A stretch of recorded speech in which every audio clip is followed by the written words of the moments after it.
38वें रत्नावली महोत्सव का आगाज हो चुका है। 4 दिनों तक चलने वाला ये महोत्सव हरियाणा की प्राचीन संस्कृति का प्रतीक है। ये महोत्सव न केवल राज्य की सांस्कृतिक विविधता को अंतर्राष्ट्रीय पहचान दे रहा है, बल्कि युवाओं को अपनी जड़ों से भी जोड़ रहा है। ये रिपोर्ट देखिए।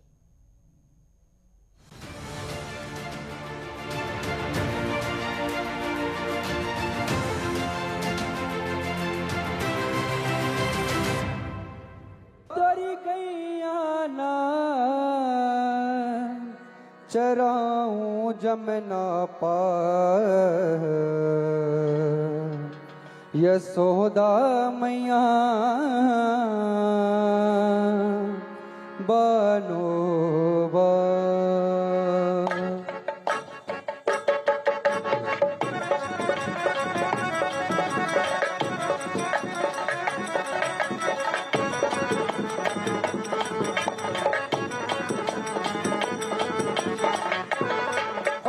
गैया ना चराऊं जमुना पार यशोदा मैया बनोबा यशोदा मैया बनोबा।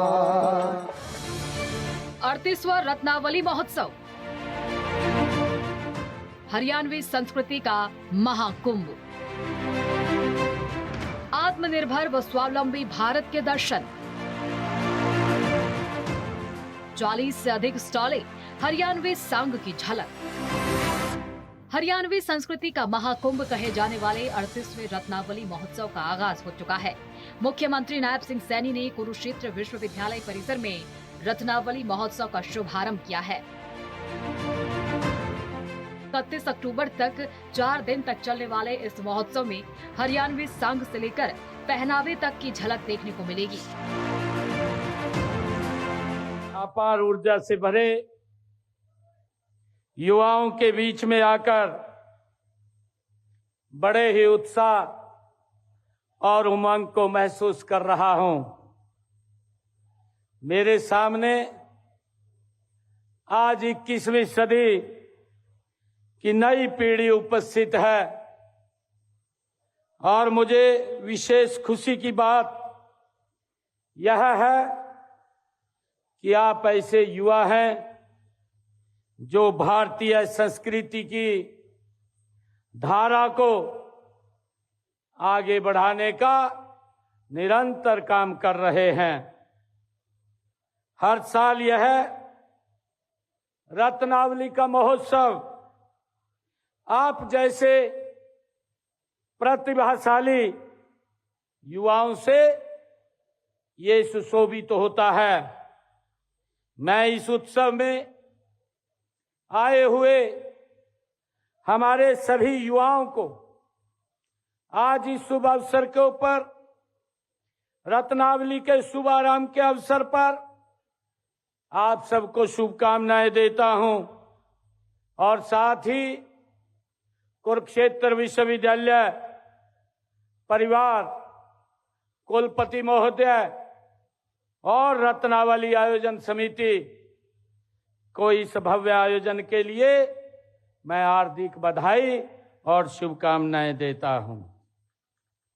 साथियों, यह महोत्सव हरियाणा की गौरवशाली विरासत है, हमारी माटी की महक है और हमारे जीवंत लोक जीवन की विराट और अद्भुत झांकी है। साथियों, यह विद्यार्थियों के व्यक्तित्व को निखारने का ये रत्नावली मंच हमें अवसर प्रदान करता है। साथ ही युवा पीढ़ी को अपनी सांस्कृतिक पहचान पर गर्व करने का भी अवसर प्रदान करता है। मैं इसके लिए पूरी आयोजन समिति और कुरुक्षेत्र विश्वविद्यालय को मैं बहुत बहुत बधाई देता हूं। साथियों, अभी हमने अपनी बोली, अपनी भाषा, आज उसका एक पत्रक भी लॉन्च किया है। इसका लाभ आने वाले समय के अंदर मेरे हरियाणा प्रदेश के युवाओं को जो अपनी पारंपरिक बोली से, अपनी भाषा से हमारी जो एक पहचान बनेगी, उससे जुड़ेंगे तो बड़ा लाभ ये हमारे युवाओं को तो मिलेगा, परंतु हमारी संस्कृत विरासत की एक दुनिया में अलग पहचान भी बनेगी। इसके लिए भी मैं बहुत बहुत साधुवाद देता हूं। साथियों, यह महोत्सव एक मंच है, ये एक ऐसा मंच है जो युवा पीढ़ी को अपनी परंपरागत जड़ों से जोड़ता है।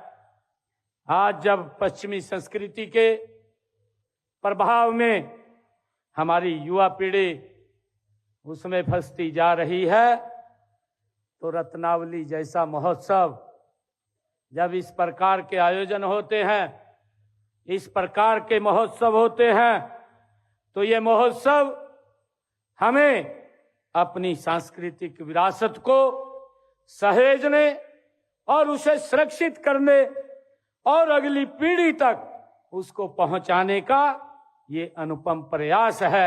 मैं इसके लिए कुरुक्षेत्र यूनिवर्सिटी रत्नावली जो आयोजन समिति है उसको बहुत बहुत साधुवाद देता हूं। साथियों, हमारी इस विरासत में भगवान श्री कृष्ण जी द्वारा दिया गया गीता का कर्म योग का अमर संदेश वो हमारे पास है। हमारी संस्कृति में सादगी है, स्वाभिमान है, दूध दही का खाना है। हम सब जानते हैं देश के लिए मर मिटने का जज्बा हमारे हरियाणा के पास है। रत्नावली इन सब मूल्यों को उजागर करने वाला ये उत्सव है। साथियों, इस मंच से निकलने वाले हमारे कलाकार न केवल प्रदेश का नाम बल्कि देश का नाम भी अंतर्राष्ट्रीय स्तर पर रोशन करते हैं। 1985 से रत्नावली के रूप में मनाया जा रहा ये महोत्सव हरियाणवी संस्कृति को सहेजने का काम कर रहा है।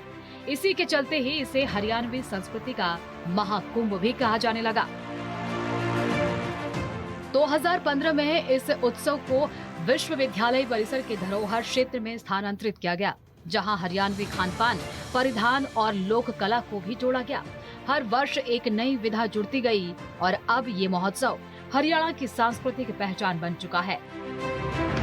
महोत्सव में जहां एक और हरियाणवी पाक कला को जीवंत रखने का प्रयास होगा, तो वहीं दूसरी ओर हरियाणा की हस्तकला, पगड़ी, रसिया, ग्रुप डांस के अलावा अलग अलग स्वरूप देखने को मिलते हैं।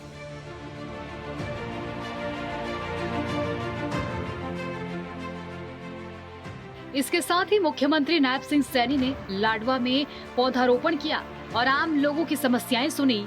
सीएम सैनी ने मौके पर ही समस्याओं के समाधान के लिए अधिकारियों को जरूरी दिशा निर्देश दिए।